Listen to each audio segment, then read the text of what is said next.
Sa gitna ng unos, tila walang katapusan, ang luhang pumapatak sa bawat lansangan. Ngunit may isang tinig na nagbigay ng kulay sa mundong madilim. Ikaw ang nag-alay ng buhay. Nakita mo ang hirap sa mata ng mga bata, ang gutom ng matanda sa puso mo'y nadama.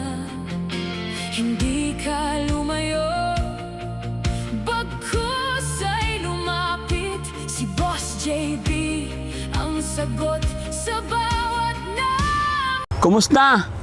Ikaw ra? Ako lang isa. Ikaw ra isa? Walang kasama? Wala. Bakit po? Iniwanan ko asawa. Ay, iniwan ka ng asawa? Oo. Yon, mga kababayan, mga kabarangay, no? Sa mapagpalang araw na naman po, habang kami ay naglalayag, nagbabiyahe dito sa kabundukan. Hindi ko alam kung anong bundok to, kasi lahat naman bundok, mga kababayan.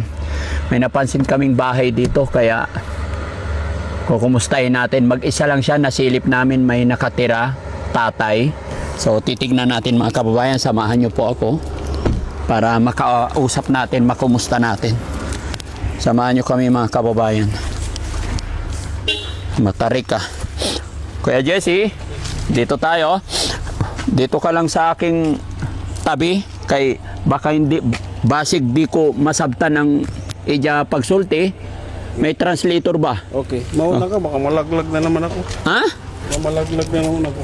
Sakit ng katawan ko. Kailangan mauna ako. Oo. Bakit? Ako na sasalaw sa'yo. Patay. Ayo! Uman. Ayan. Tay, maayong adlaw. Oo. Kumustang kinabuhi diha? Dado yun. Oo. Tay, muli po, magandang hapon po. Kami po, ako po si Daddy Frankie. Oo. Kabalo ka, Daddy Frankie? Wala. Wala. Kabalo? Wala. Ang cute naman ng imong balay. Way mo ko ti pahimo sa balay ko. Unsa man? Wala siyang ipapagawa ng bahay niya. Ha? Wala siyang ipapagawa. Eh kay maganda man. Cute. No? Nagkaon na pud ka? Wala. Wala pa kaon? Wala. Ay kay way bugas. Way bugas. Anong tanghalion? Paniog to? Wa? Wala. Agahan kaninang umaga. Kakaon. Nagkaon ka. Gamay. Gamay.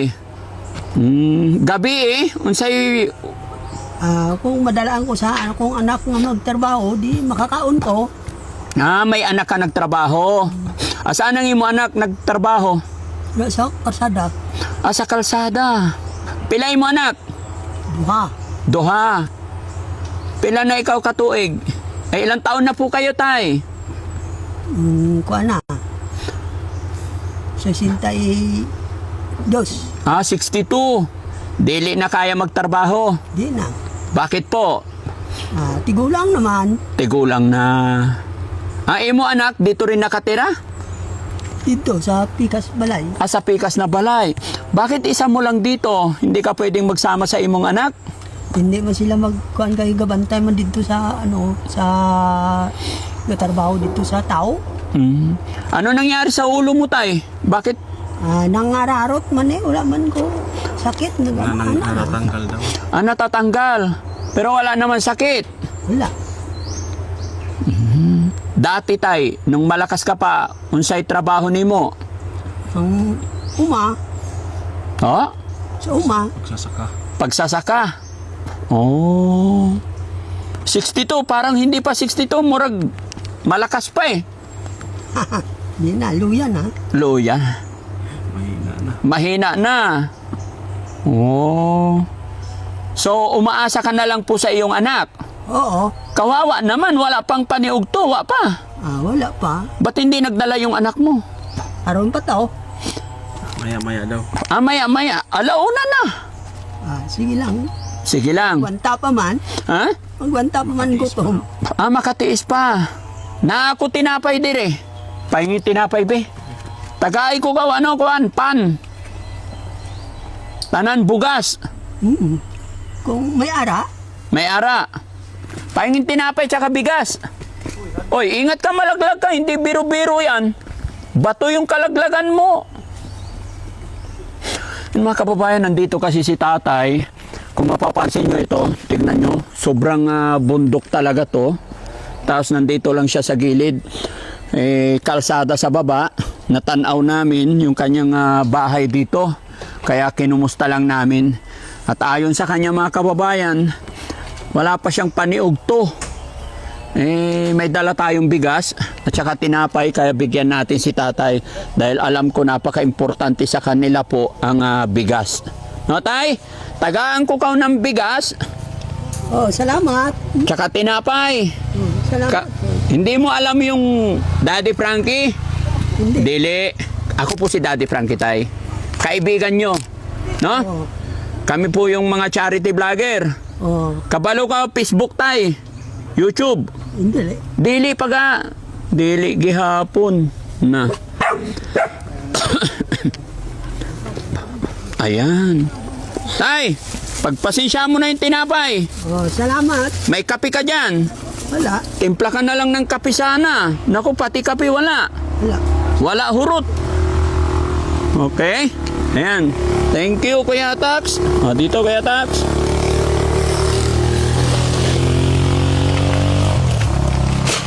Salamat. Ikaw naman kumausap ba eh? Yo, asa may mong asawa karon? Nasaan yung asawa mo? Wala ko balo kung asa. Gibiyaan ka, pila na katuig? 7 na. Tuig. 7 taon na. 7 taon na siya iniwan. 7 taon na Oo. siya iniwan. Yung mga anak, pila na yung mga edad? Nung isa ko, 12. 12? Asan yung 12 gayon? Nagtrabaho sa kalsada. 12 nagtrabaho sa karsada? Oo, kaya pigado man. Mahirap sige, to talaga. Nagtrabaho. 12 years old, trabaho na sa kalsada. Hindi, ilan anak niya? Dalawa. Dalawa lang. Akala ko 12 yung anak. 12 years old pala, nagtatrabaho na sa kalsada. Yung anak niya. Yung anak niya. Dalawa yung anak niya. Yung isang anak tay, pila katuig na? 10 anyos to, nagtrabaho sa, kuan, Gis at saka 12? nagdaod sa poster sa sigarilyo. Maliliit. 10 at saka 12 yung anak niya. Ay, maliliit Nagtatrabaho pa na. pala. Pigado kami, hindi mga trabaho Mahirap daw, kaya kailangan daw magtrabaho. Wala mga mahimo kung hindi magtrabaho. Wala na sila magawa kundi magtrabaho lang. Bakit late ka na nag-asawa tayo? Bakit maliliit pa yung mga anak mo? Sige kong trabaho tong una sa sa uma. Nalingaw ko ikaw ka asawa. Nalibang ka kaya hindi ka nakapag-asawa. Dulang na. Tigulang na. Yung anak mo parehas lalaki? Oo, 2. Mabuti tayo, nagkaroon ka anak. Nagsiling man ang utod ko. Mga asawa ka kay para may mag-atiman sa imo. Sabi Ay mo. kung hindi nagsiling sa utod ko, hindi ko mag-asawa.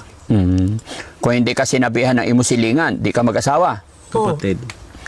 Kapatid. Pero, bakit iniwan ka na asawa mo ka mo? Kay nana ko nga may anak kami.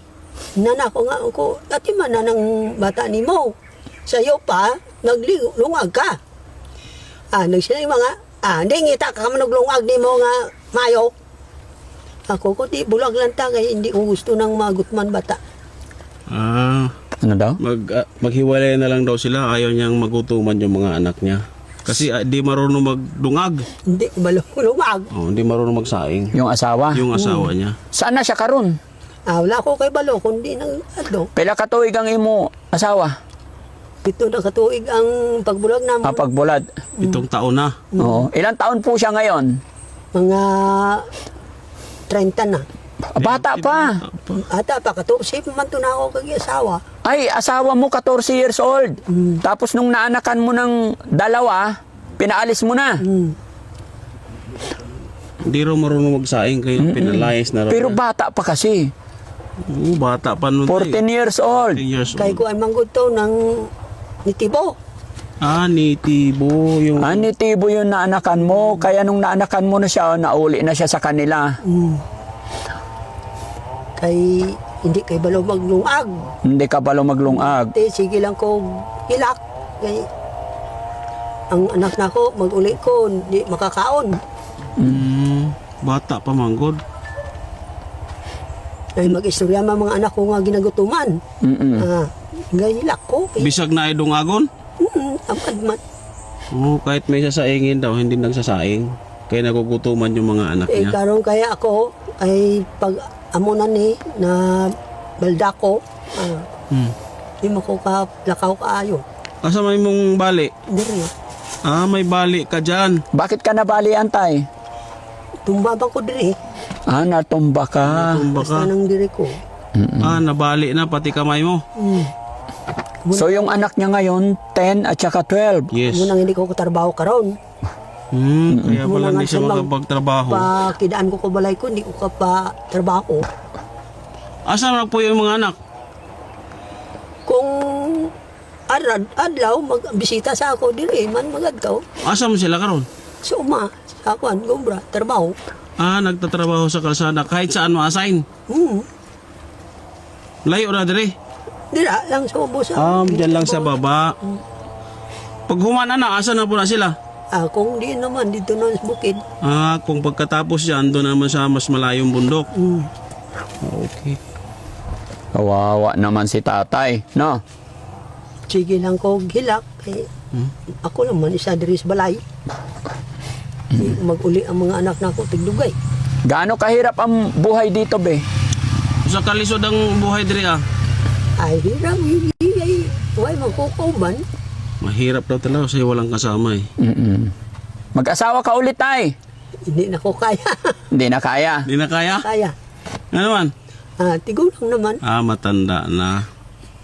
Sige, tay. Tay, muli po ako'y magpapakilala, no? Kasi naka-video kami. I-upload ko po ito sa YouTube. Okay lang po ba? Bili. Pwede. Salamat. Tagaan ko ikaw ng kuantay na pampalit og sudan. No? Para mayroon kang pera. May pambili. Nakakaawa naman yung mga anak mo na bata pa sila tapos nagtatrabaho na. Oo, ay man kami tibahin mo. Wala daw silang magawa. Walang magawa. Kaya kayod na lang. Sayang, no? Dapat nakapagtrabaho pa si tatay. Hindi na talaga kaya. Hindi nakakaya. Tay, parang Ilonggo ka. Lunggo man ko. Taga saan ka sa ano? Ang tatay na ko taga Valdirama. Ang nanay ko taga Sibalom. Asi mo mga igsoon. Kapatid mo. Diha sa ubos, pero hindi man magsapak sa ako, anak. Nabayaan niya naman ko. Bakit ka pinabayaan, tay? Ati, kay kontra nila man ko. Kalaban ka nila. Bakit? Iwa ko ti kaya bay ng kanaw lang. Walang kaya. Wala, hindi daw siya kaya. Titingnan lang daw siya. Ibig sabihin, wala siyang kakayanan. Walang pera. Kaya tinitingnan na lang siya. Mahirap ka lang. Kaya tagtanaw ra. Wa pagtabang? Wala, hindi magtabang. Wala man ko tingin. Hindi ka naghingi ng tabang? Hindi. Bakit? Hindi mo sila maghatag. Dili sila maghatag. Pero mayaman.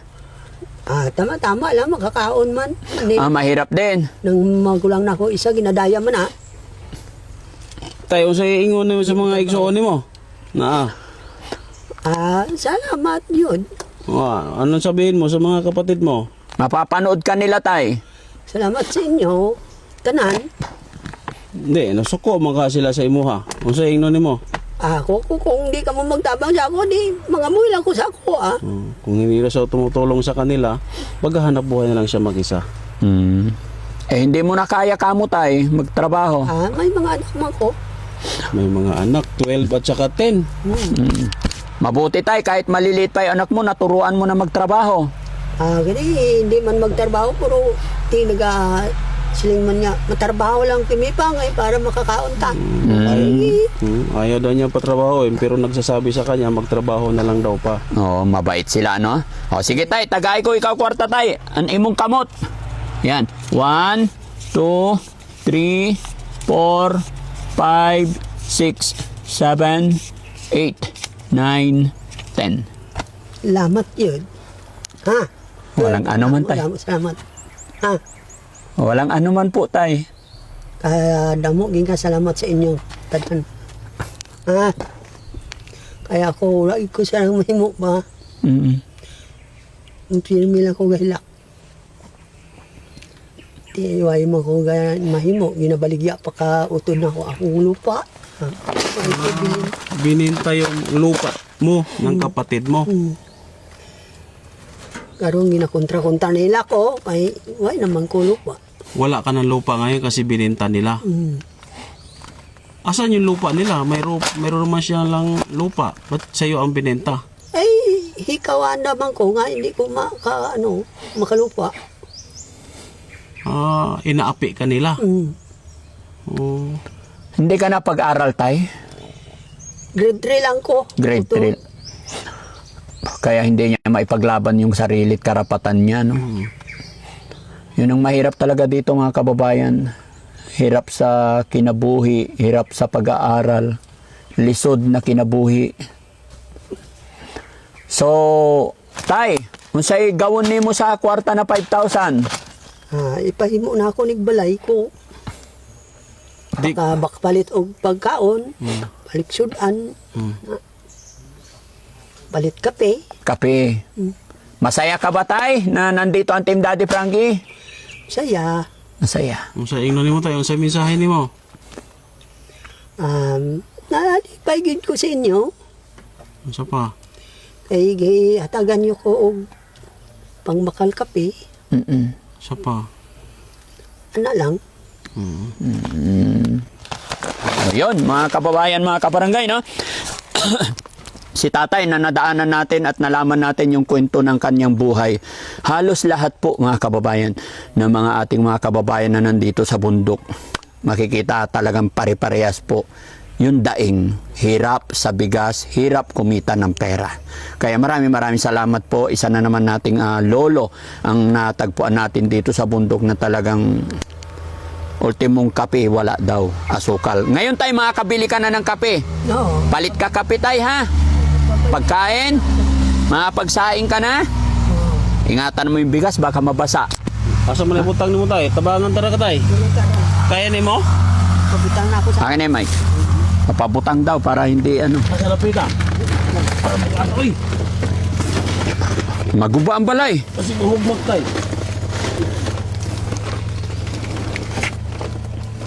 Iyon. Okay.